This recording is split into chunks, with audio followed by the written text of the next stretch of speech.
Alright. So, I'm recording these in advance because my holiday is as chaotic as yours is.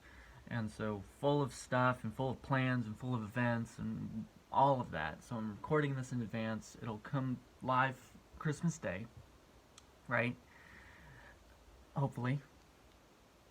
Hopefully. But this is the thing that I want to talk about. Just as a little bit of fun, since it's Christmas Day and everything, I want to talk about the Force.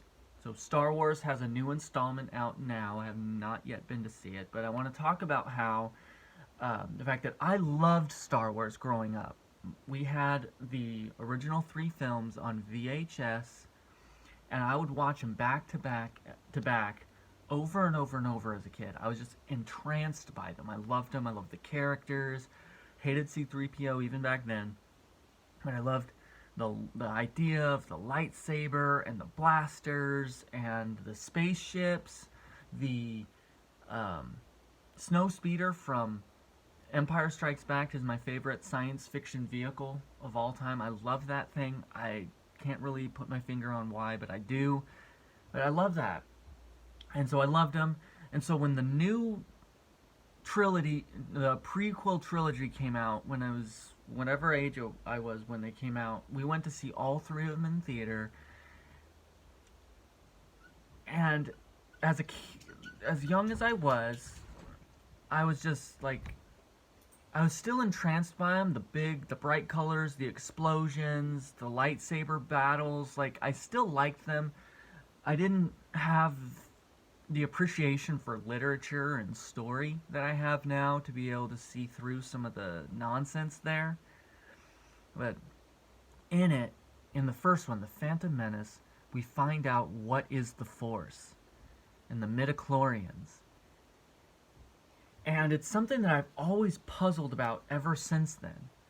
Not the idea of the Midichlorians interacting with whatever the Force is, but why is it that the advanced beings, the more developed, or the whatever you want to say, the source of them, like if they have an evolutionary origin or what, the advanced creatures that are sentient humanoid beings, like, I mean, obviously humans and whatever Yoda is, why do they have to rely on microscopic bacteriums in their bloodstream in order to sense the Force?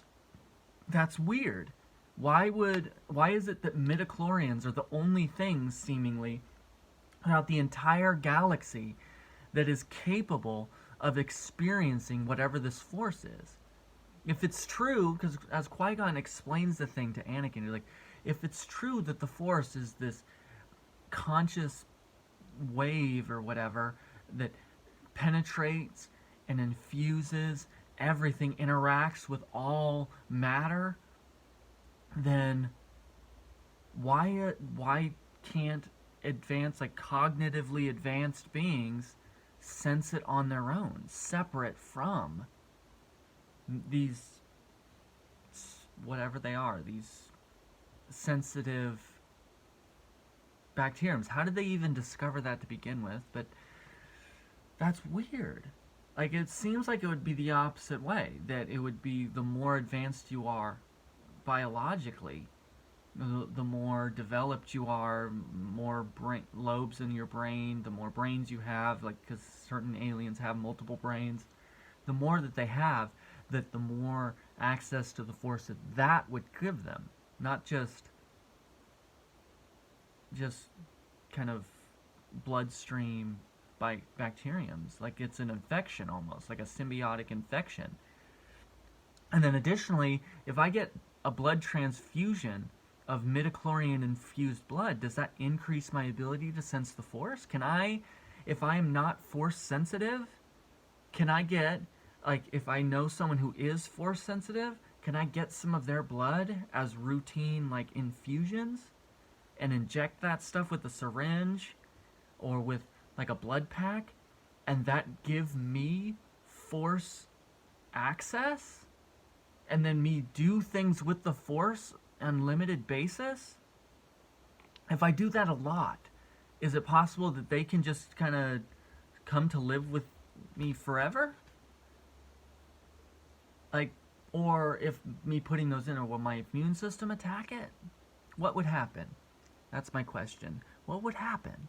Because I feel like there's a lot of story potential. There's a lot of theological nonsense about it, but I think that that would be really interesting character design if someone out there is writing fanfic of Star Wars and stumbles across this. A character who is maybe even like a skilled martial artist, but just not force sensitive, like a Mandalorian even, who is able to subdue force sensitive, or it's able to find and subdue force sensitive individuals and uses their blood to enhance their own, to kind of pretend to be force sensitive for a time. I think that could be really cool.